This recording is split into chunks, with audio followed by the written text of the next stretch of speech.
Well, hello there, motherfuckers, and welcome to your SmackDown review. Now, this show, I don't know what it was, but it felt empty. I didn't really see anything that was, really horrible on the show that was, like, super cringeworthy or anything. I kind of look up and down, and I don't really see a lot. There was some good stuff from Bryan, though, so I could actually say that there was something on the show that I enjoyed, which kind of made it different from Raw, when I kind of hated the whole entire show. So we'll start from the beginning with Bryan, and he's making fun of a bunch of fans at the concession stand, and he's going on a whole rant, going over to AJ's merchandise. And, I know I said that I'm sick and tired of seeing, the heels always attacking the fans, and it just being like, oh, you fans, and I'm blaming the fans, I'm turning on the fans. But the thing is, it's never been done quite this way, or at least it hasn't been done in a long time, the way Bryan is. And it kind of reminds me greatly of how he was in Ring of Honor. And his heel turn is so much better than the first time that he was around, in 2012, doing the whole, no gimmick. This is so much better. I mean, the only thing is him, sometimes when he was going fickle, and it was, he did that a little bit. He would say impotent change, but he did it a lot more sparingly. He didn't just say it over and over again. He was walking over to different fans and he was saying it. So, that was, that was a big change. And I really enjoy what they did here. He took a hot dog out of a guy's hand. He threw it at him, then he took a drink and then tossed it at another guy. It was an entertaining segment, and it's been a while. I think it's been like a few months since I've actually said anything positive about this product, and I'm almost as shocked as you are.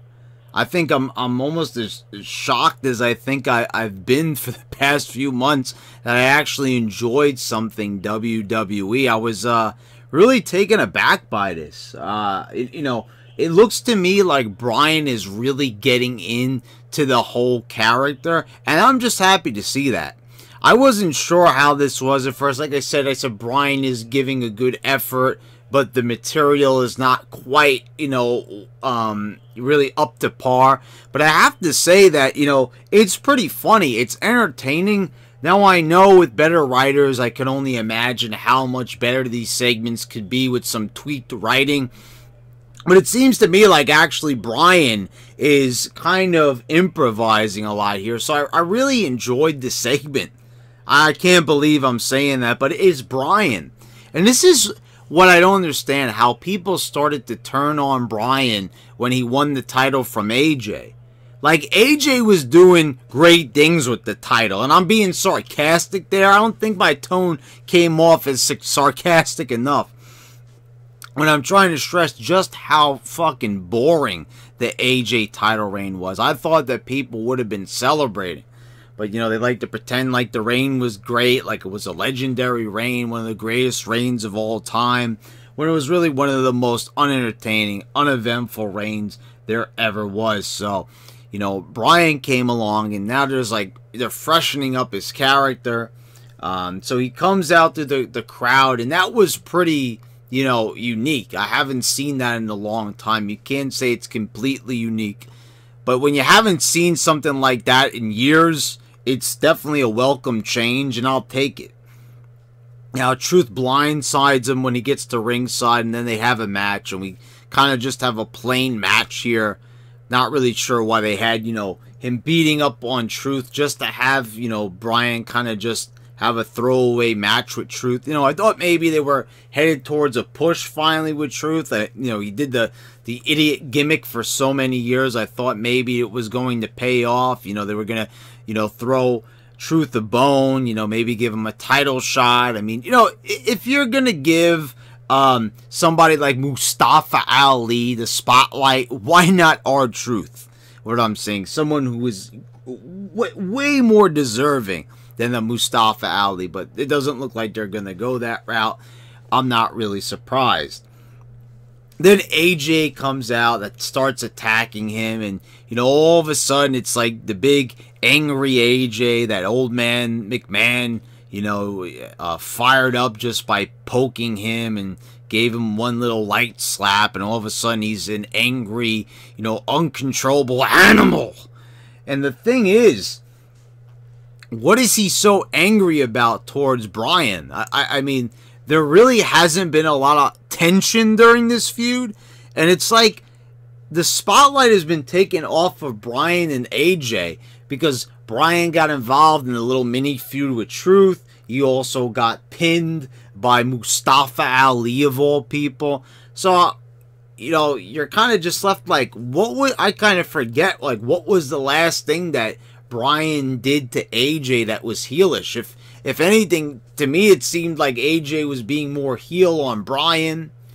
Maybe they're trying to add in some shades of gray. They want you to ask that question, but I don't think they're that smart.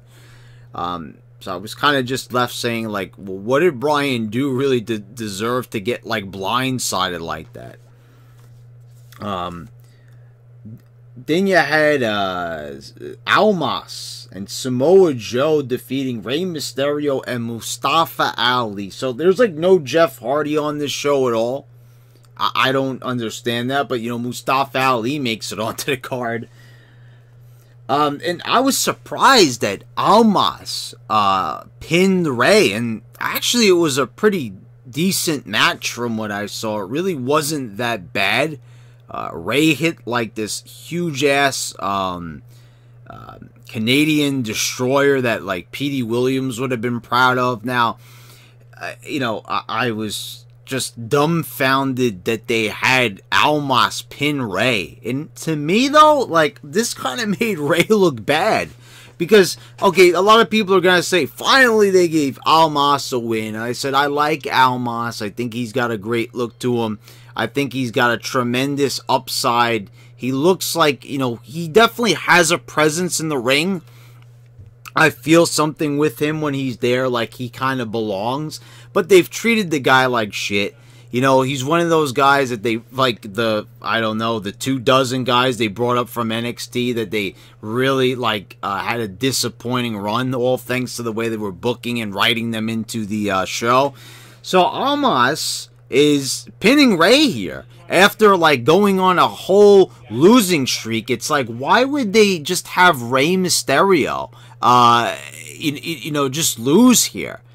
Like, Rey just got back. I mean, does anybody realize that since Rey got back, he hasn't went for any title, hasn't really had a big match? I mean, if you want to count Hell in the Cell with Randy Orton, which wasn't really an amazing match to really, begin with. Like, why did they have Rey come back? It's great having him there, but they cooled Rey off. He hasn't really had anything exciting. The Randy Orton feud was really fucking boring.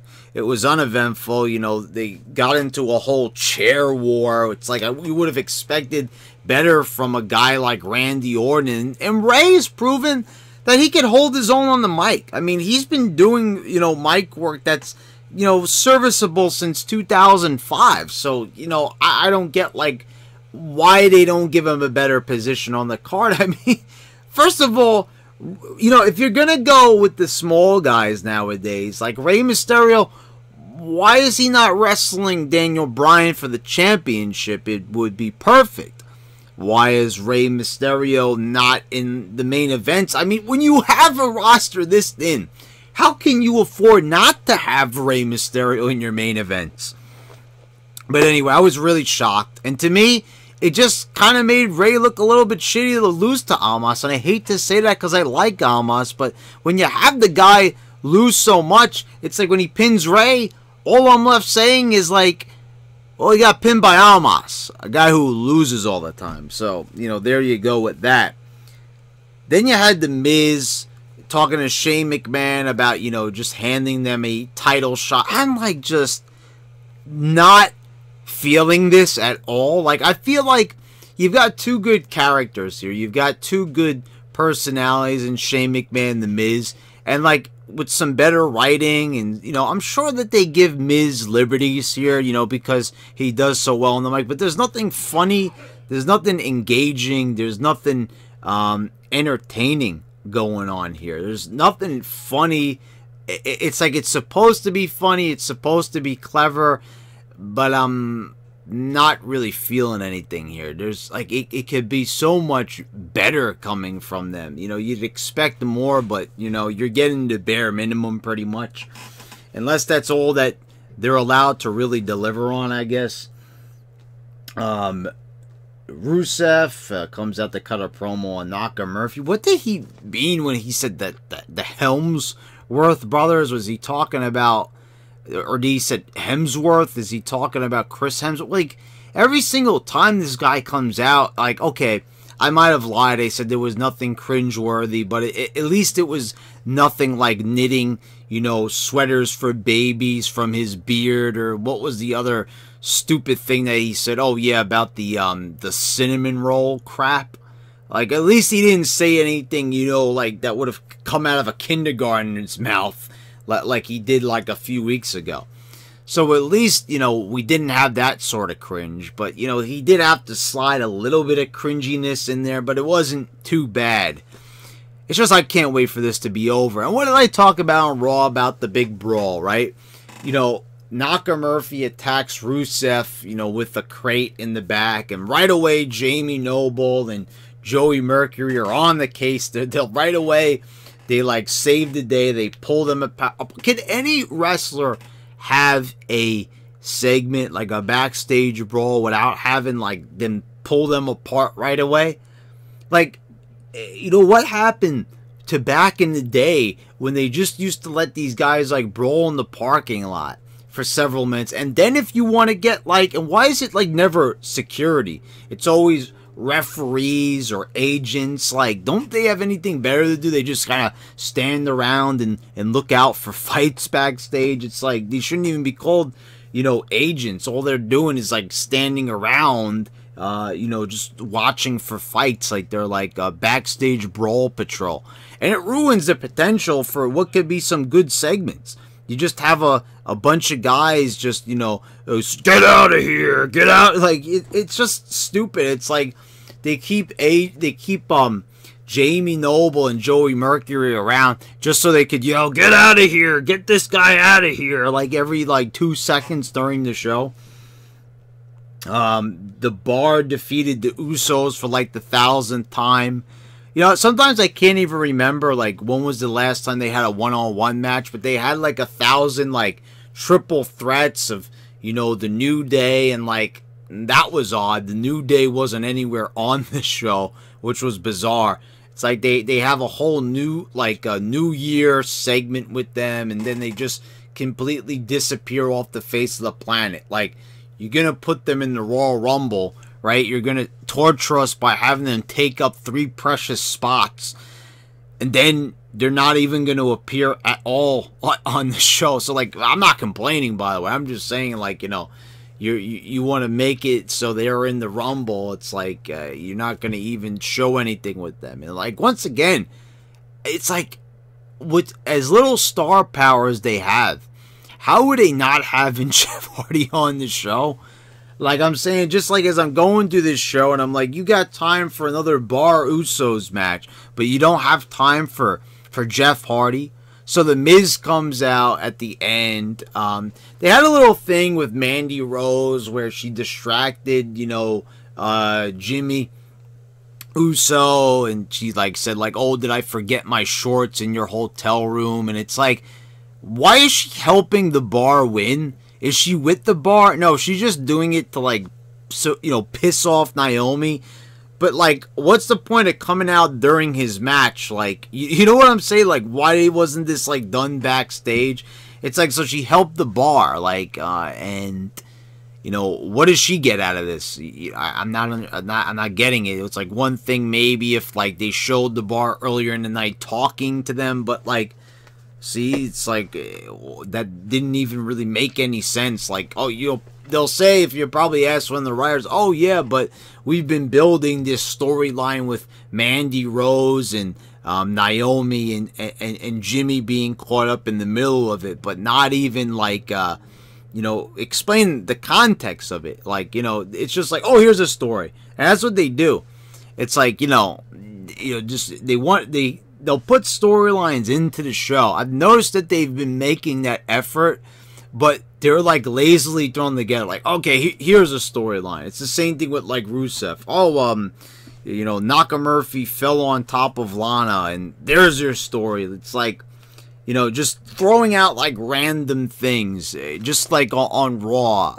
Ruby Riott steps on Jim the Anvil Neidhart's glasses. This upsets Natalya. There's a storyline, just lazy shit, and then they don't even like bother to follow up or anything or continue to tell a story. It's like, okay, this is the reason why these people are wrestling. As long as we have a reason, that's considered this. No, that's bullshit. That ain't a storyline. That's lazy ass writing. They pay these guys like how much to write this show, and they can't be bothered to make a cohesive storyline that at least makes a little bit of fucking sense. Like, it's like, why even bother with the storyline? You might as well not even have a storyline at all if you're not even going to put any effort into it. What came next? So, you had, Naomi attacking Mandy Rose backstage. Jimmy shoos them away. Then you had Bryan cutting a promo backstage, and this was like, Bryan was on fire tonight. So he like started like, yelling and getting intense and aggressive in this promo, and I was like, he's really getting into this role. And to me, he was clearly the best thing on this show. Clearly, like, better than every single minute of Raw.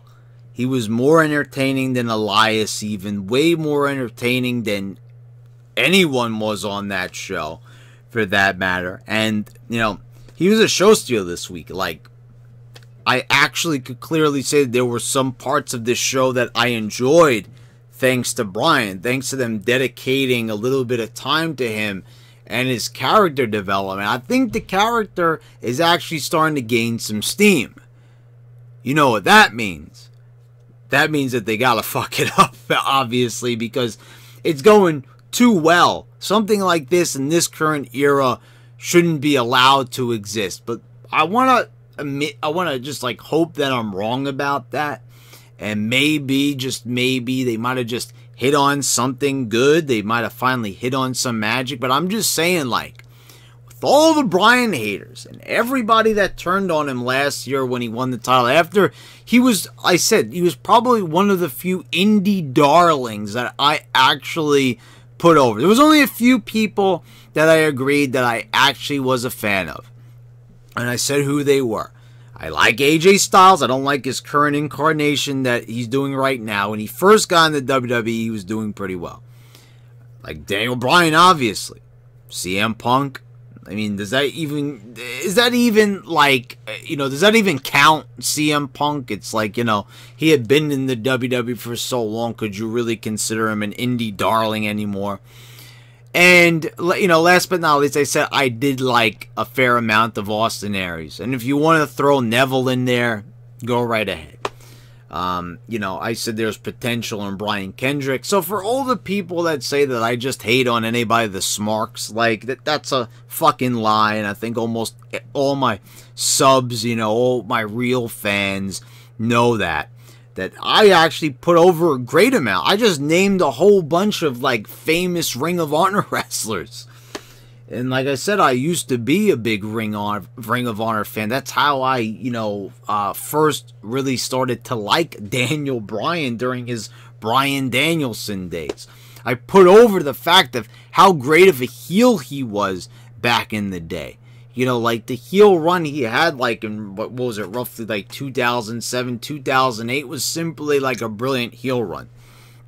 And he always did a good job when he was Ring of Honor World Champion.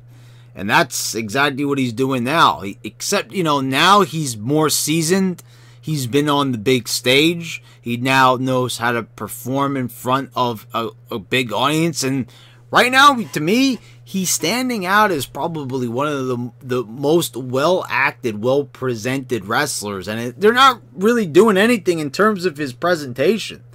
He hasn't changed his outfit. He hasn't really changed his style that much, but he's changed his attitude. And so, you know, even though, like, calling him the new Daniel Bryan sounds a bit lazy, he actually has kicked it up a notch, and I gotta give him credit. And I'll give WWE a little bit of credit for giving him the platform to do so, but I think we mostly need to just thank Bryan in this role for, you know, him just giving it that great effort that he is. You know, I just hope they don't do something stupid like have AJ like beat him and take away his momentum, because, you know, he's the new AJ Styles. Backstage they had another Miz Shane segment, and now Shane is like happy that the Miz you know, asked for the tag title match, and he's looking forward to it, and that's just wonderful. I mean, you know, I guess that will be if they could work some funny spots into it. I think it's kind of obvious that they'll probably just give the win to the Miz and Shane. Because, I mean, like, what are you going to do with the bar here? I mean, like, honestly, like, where do they go from here? How many more times will they wrestle the, you know, were they going to have another match against the, Luke Gallows and Carl Anderson? You know, that ship has already sailed. They already had their shot. They're gone. Have another, like, the 1000th match against New Day, the 2000th match against the Usos. You know, Sanity is there, but they didn't even appear this week. Another forgotten team. Who's left? You gonna dig out the Colognes from obscurity? I mean, you know, honestly. Then in the main event, it was Becky Lynch, or should I say Cringy Lynch, try hard Cringy Lynch, winning the triple threat match against Charlotte and Carmella. And she's going to go on to face Asuka for the women's title. How exciting. You know, like, of course, everyone's happy. The smarks are all at Twitter. They're just, you know, so happy that Cringy Lynch is going on to, you know, possibly, like, wouldn't that be crazy if she goes on to win the title from Asuka? Watch them do that and watch me say, what's the fucking point?